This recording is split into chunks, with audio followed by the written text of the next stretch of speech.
सांगलीच्या पुणे बंगळुरू राष्ट्रीय महामार्गावर एसटी बसचा भीषण अपघात घडल्याची माहिती सध्या समोर येते। एसटी बस स्पीडमध्ये असताना चालकाचा बसवरील ताबा सुटला आणि क्षणात एसटी बस पुलावरून खाली पडलीच आणि त्यानंतर सगळीकडे आरडाओरडा सुरू झाला। या एसटी बसमध्ये एकूण 35 प्रवासी प्रवास करत होते।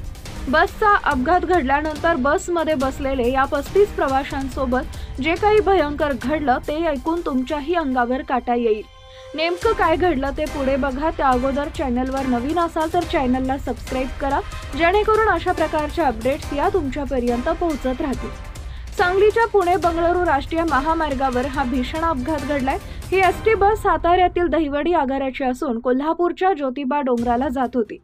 मात्र सांगली जवळील तांदूळवाडी भागात हा अपघात घडला। बस महामार्गावर असताना चालकाचा गाडीवरील ताबा सुटला, त्यामुळे बसनं पुलाचा कठडा तोडून थेट ओढ्यावर कोसळली। हा भीषण अपघात घडल्यानंतर सगळीकडे आरडाओरड सुरू झाली। या भीषण घटनेत 35 प्रवासी जखमी झाले।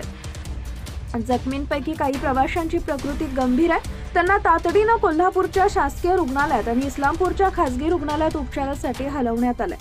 या अपघातामुळे मोठी जीवितहानी होऊ शकली असती, परंतु प्रवाशांचं दैव बलवत्तर असल्यानं त्यांचे प्राण वाचलेत। एसटी बस पुलावरून कोसळल्यानंतर ही सर्व प्रवासी वाचल्याची माहिती मिळते।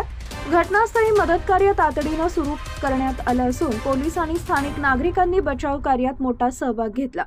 अपघाताचं कारण चालकाचा ताबा सुटणं असल्याचं सांगितलं जात आहे। या घटनेनं प्रवासी वाहतुकीतील सुरक्षिततेबाबत अनेक प्रश्न उपस्थित केले जात आहेत।